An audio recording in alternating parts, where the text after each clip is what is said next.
Bonjour à tous et bienvenue dans Apprenez la web radio. Aujourd'hui, nous allons parler de l'intelligence artificielle au service de la radio. Voilà, donc j'ai décidé avec ChatGPT, Bing, de vous montrer un petit peu comment on peut s'en servir pour avoir des choses beaucoup plus précises, nous faire gagner du temps en radio, de la productivité et aussi d'être plus performant parce que c'est quand même plus sympa, n'est-ce pas?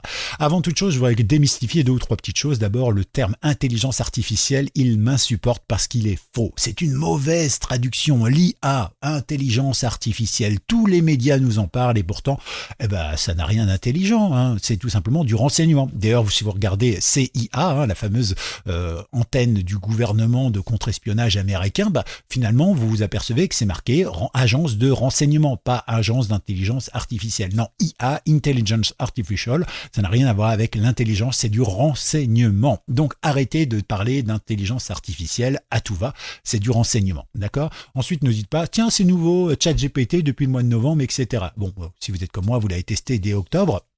Mais sinon, dans le principe, non, ne dites pas ça. Vous aviez déjà la même chose avec Siri ou la même chose chez Google, par exemple. Vous parliez à votre manager, entre guillemets, notre assistant personnel, et il était capable de vous répondre, de vous donner des choses, de vous résumer des articles, etc. Donc, ça existe déjà depuis un bon moment. C'est simplement, en ce moment, on parle de promo, de pub, etc. Méfiez-vous également des choses qui sont dites par les intelligences artificielles, comme ChatGPT et tout ça, d'accord?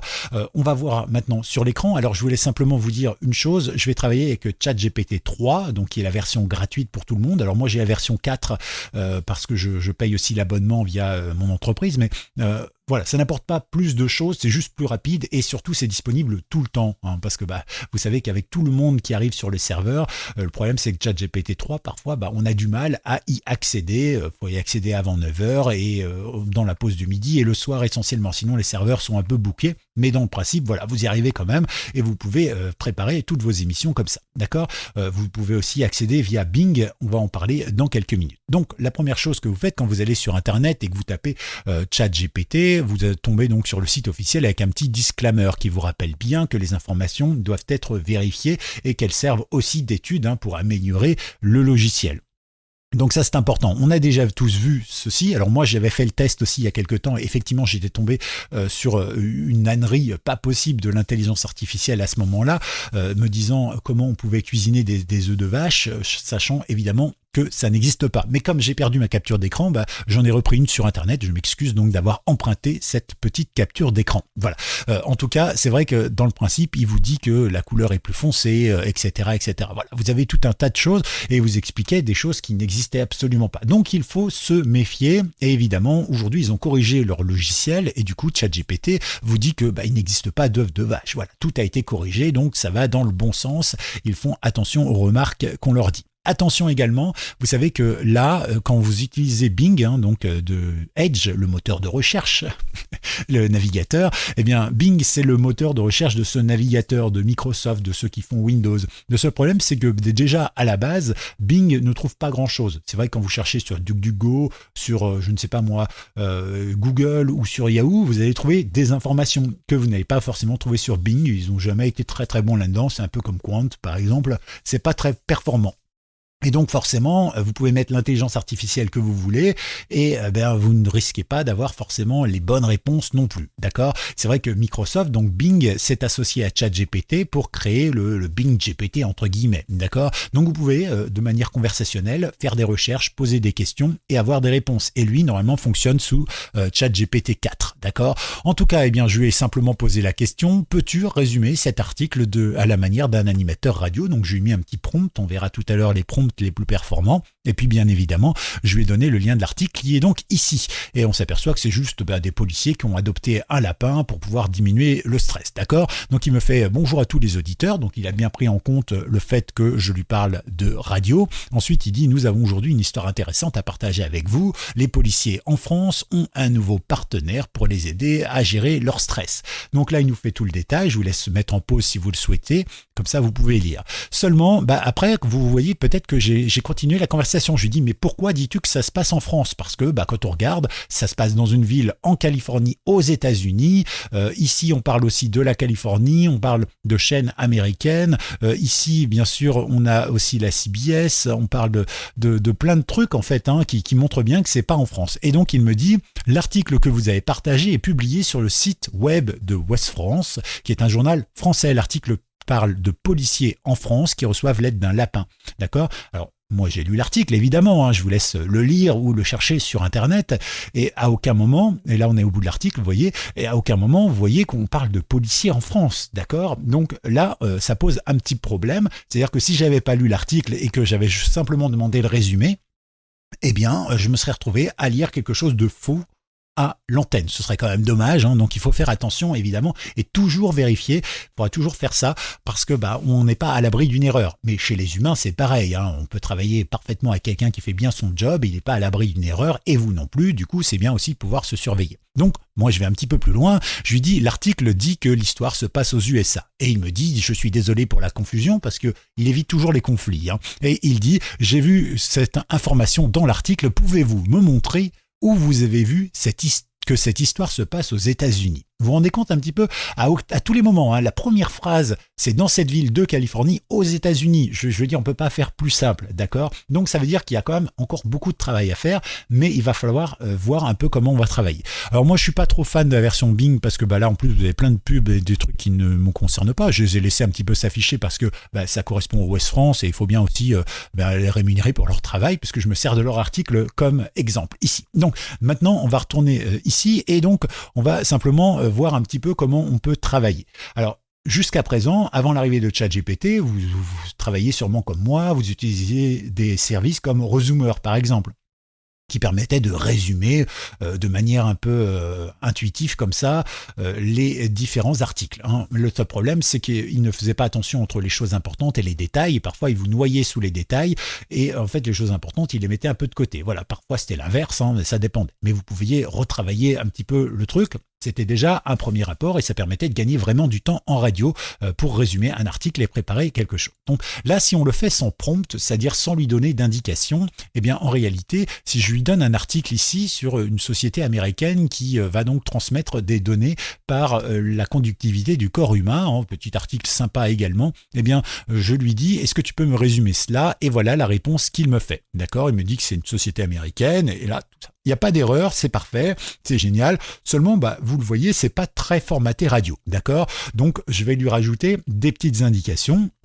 Je vais reprendre l'information, je lui dis bonjour, je suis Gaël, animateur radio. J'aurais pu juste dire bonjour, je suis animateur radio. Et je lui dis pourrais-tu me proposer un résumé avec de l'humour? Donc premier mot-clé, il faut qu'il ait de l'humour. Je commence à le conditionner, d'accord? Je lui dis que l'article, je le mets à la suite, à la fin, d'accord? Je lui dis il faut que ce soit écrit comme si je parlais à un groupe de personnes de manière dynamique et avec des interrogations. C'est vrai, quand vous parlez au micro, vous parlez souvent en disant « Savez-vous ce que j'ai fait hier ?» Eh bien écoutez, je vais vous le dire. Voilà, vous faites les questions et les réponses un petit peu comme Nicolas Sarkozy, un petit peu quand il est en interview. Vous voulez savoir ça? Eh bien je vais vous le dire. Et ben voilà. Et là c'est exactement la même chose, d'accord? Et donc vous lui remettez l'article, je ne l'ai pas changé. Et du coup voilà sa réponse. Il me dit « Salut les amis, avez-vous entendu parler de la dernière folie technologique en matière de communication? Non? Eh bien attachez vos ceintures et préparez-vous à être étonnés. » Vous voyez, dès le départ, c'est plus du tout la même accroche, c'est plus du tout la même intro, et vous avez quelque chose qui est déjà beaucoup plus radiophonique. Et avec une bonne interprétation, même si c'est pas parfait, vous pouvez largement sortir ça à l'antenne juste en lisant. D'accord, il faut juste mieux interpréter, mais ça viendra aussi avec l'habitude. Et puis après, vous pouvez lui rajouter des prompts supplémentaires, des indications supplémentaires, et le régénérer autant de fois que vous le souhaitez, avec de l'humour, avec du sarcasme, avec de la joie, avec de l'émotion, de la tristesse, etc., etc. Donc vous voyez, vous pouvez vraiment faire des tas de choses très intéressantes et en quelques secondes, du coup, avec la même information que la précédente, en fait, je vais me retrouver avec ça ou avec ceci. D'accord? Donc vous voyez, c'est deux choses qui vont vous permettre vraiment de gagner beaucoup de temps. C'est situer ce que vous faites, c'est-à-dire on le fait dans le cadre d'une prise d'antenne en radio. Je suis animateur, pas journaliste. Je veux que ce soit de manière humoristique ou positive, sarcastique, triste, déglingué, suicidaire, ce que vous voulez. Vous mettez des mots, c'est important. Et par derrière, vous lui dites, voilà, écoute, moi ce que je veux, c'est que tu me fasses une dizaine de lignes, tu me résumes l'article, tu me poses des questions, voilà. Et il va le faire tout seul. Et ça, c'est plutôt sympa. Alors, pensez évidemment à changer vos prompts régulièrement parce qu'à chaque fois que vous allez générer, lui, il va se resservir un peu des mêmes structures de phrases. Donc, si vous changez régulièrement vos prompts, vos indications, vos conseils, en fait, ou la manière d'annoncer le conseil, eh bien, il va changer sa structure de phrase. Et donc, ça, c'est plutôt pratique. On peut aller un petit peu plus loin avec, par exemple, un article. Hein. Vous imaginez, vous êtes journaliste local cette fois-ci et vous avez, je ne sais pas moi, battu le pavé toute la matinée. Vous rentrez là au bureau le midi, juste avant midi, histoire de faire bien tous vos articles que vous allez mettre sur le site web de votre radio et vous dites, tiens, voilà, donc les informations que j'aimerais que tu me pondes un article. Et c'est vrai que pondre un article quand on est journaliste local, ça prend entre 10, 15, 20 minutes, ça dépend de la taille de l'article, de ce qu'on y met, mais c'est vrai que il faut réfléchir, il faut se poser, il faut dire, tiens, sous quel angle je vais parler de ça et tout ça. Et c'est vrai que eh bien, vous pouvez aller assez rapidement grâce à ce genre de choses, vous lui listez tout simplement ce qui s'est passé. D'accord. Par exemple, ici, je lui dis, peux-tu me créer un article court relatant l'événement suivant ? Un accident de la route du Mordor traversant la forêt de Brocéliande en direction de Poudlard. Ce matin à 8h45, la conductrice et ses deux j'aurais dû mettre enfants, mais voilà, il va gérer, je pense, hein, entre 4 et 8 ans, donc, ont été percutés par un sanglier en se rendant à l'école, plus de peur que de mal, le sanglier a été imprudent, le président Macron rappelle que les sangliers n'ont pas l'obligation de traverser la route pour trouver du travail, voilà, un petit peu d'humour, ça n'avait pas de mal, hein. Le sanglier a été transporté à la clinique vétérinaire, une légère entorse. Voilà, rien d'extraordinaire, d'accord ? Donc là, je vous laisse lire. Hein, et donc là, ce sont uniquement des faits. Et maintenant, je lui demande de me créer son article. Et là, il me crée un article. Vous voyez, il me met même des petits paragraphes comme ça pour que les articles soient pas trop longs. C'est déjà aéré. Et à partir de là, eh bien, vous avez déjà un article que vous pouvez publier sur votre site internet. Alors, vous allez me dire, ouais, mais c'est vrai qu'en radio, bon, ça, après, il faut le formater, version SEO, hein, vous savez, pour le référencement naturel, comment on fait, c'est vrai que c'est compliqué, il faut imaginer un titre, ensuite imaginer des sous-titres et tout ça. Eh bien, vous pouvez aller un petit peu plus loin encore, vous lui dites, mets-toi en mode rédacteur web. Et dans ce cas-là, lui, il va penser comme un rédacteur web, et je remets donc tous les éléments, d'accord ? Et à la fin, je lui mets simplement, il faudrait terminer avec une petite règle de sécurité routière, hein, parce que voilà, c'est comme ça, c'est ce que j'ai envie de rajouter à l'article, et donc il va le faire de lui-même, d'accord ? Et voici la proposition qu'il me donne, c'est ici, pardon, et il me dit donc le titre, accident de la route impliquant un sanglier sur la route du Mordor dans la forêt de Brocéliande. Voici donc mes sous-titres avec une mésaventure matinale pour une famille de Poudlard, etc., etc. Donc il retrouve toutes les informations avec l'accroche dans le détail. Donc vous voyez, déjà il m'a préformaté les choses et à la fin il me met le balisage, d'accord, en me disant le titre il faudra le mettre en H1, les sous-titres en H2, etc., etc., d'accord, et à la fin il rajoutera ça.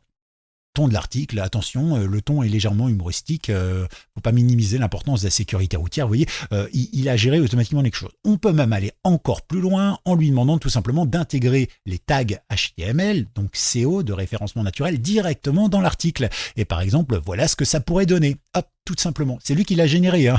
J'ai simplement utilisé le texte d'origine, hein, que je vous ai montré. Donc tout de suite, il me met le title, qui est la balise HTML pour le titre, qui permettra au référencement de savoir que cet article va donc parler de ça. Ensuite, le H1, qui est donc le titre référence principale, les sous-titres, etc., etc. Et vous voyez, il m'a déjà tout prévu, ce qui fait que je n'ai plus qu'à copier cet article directement dans mon WordPress ou mon site internet, etc. Et automatiquement, il sera validé avec directement les bonnes balises pour le référencement, mais aussi pour la mise en forme de mon article sur mon site internet. Ouais, donc on peut vraiment faire pas mal de choses et ça va donc jusqu'au bout. Ici, on a même récupéré les keywords, donc les mots-clés, hein, tout simplement, comme accident de la route, sanglier, forêt de Brocéliande, route du Mordor, Poudlard, sécurité routière, ceinture de sécurité. Vous voyez, il m'a généré automatiquement des mots-clés. Après, on peut les changer, bien évidemment, hein, accident ou autre, mais dans le principe, ce qu'on peut voir, c'est que ça marche plutôt bien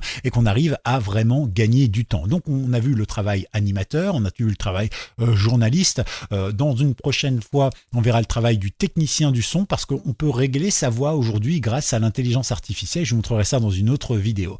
Voilà, je pense que c'était très important de faire ce petit point. pensez à chercher, à récupérer des informations, à tester aussi, et puis petit à petit trouver ce qu'on appelle vos prompts. Je vais vous montrer une toute dernière chose qui me semble très importante, c'est tout simplement, non c'est pas ça, pardon, c'est, il faut que je le retrouve ici, voilà, ChatGPT, quand vous allez dessus, hein, chat.openai.com, voilà, et vous avez donc cette interface ici, d'accord? Alors vous remarquerez que normalement vous n'avez pas cette ligne-là, parce que ChatGPT, lui, n'est pas connecté à Internet. Eh bien, ça, c'est bien embêtant. Du coup, si moi j'ai envie de récupérer, par exemple, l'article qu'on a vu tout à l'heure, je ne sais plus où il est ici. Hop, décidément, ici. Donc, je récupère mon article sur mon lapin, d'accord? Hop, ici, et je vais dans ChatGPT, qui est donc maintenant ici, d'accord?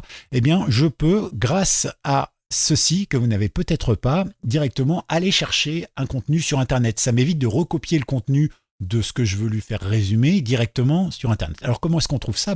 En fait, on va sur une petite extension que l'on peut télécharger et installer sur Chrome ou ici comme par exemple sur... je suis sur, je ne sais plus comment il s'appelle, Brave, voilà, c'est ça, mais ça marche aussi sur Mozilla ou sur d'autres. Ça s'appelle Web Chat GPT. Vous tapez ça sur Internet et vous allez donc pouvoir installer cette petite application qui vous proposera tout simplement cette petite barre supplémentaire à chaque fois que vous vous connectez à ChatGPT. Et donc, vous allez pouvoir lui dire... moi, c'est une page, d'accord, ok, et je vais lui copier mon lien ici, d'accord, et juste au-dessus de la page, je vais dire, voilà, peux-tu me résumer cet article? Voilà, je ne vais pas plus loin, d'accord. Vous voyez qu'ici, il a traduit automatiquement les informations dont on peut avoir besoin. Donc, il a recherché l'article, il l'a chargé. Ici, il a bien l'article d'origine, etc., etc. Et là, il est en train de me faire un petit résumé. Après, vous pouvez lui mettre vos prompts en disant, on va faire comme un animateur radio, etc., etc., etc. D'accord? Donc, c'est ça que je voulais vous dire, c'est que, encore une fois, c'est un outil passionnant, mais il faut savoir s'en servir. Et donc, il faut expérimenter, il faut voir. Je peux vous donner plein de plugins qui vous donneront les bons prompts, hein, les bonnes indications.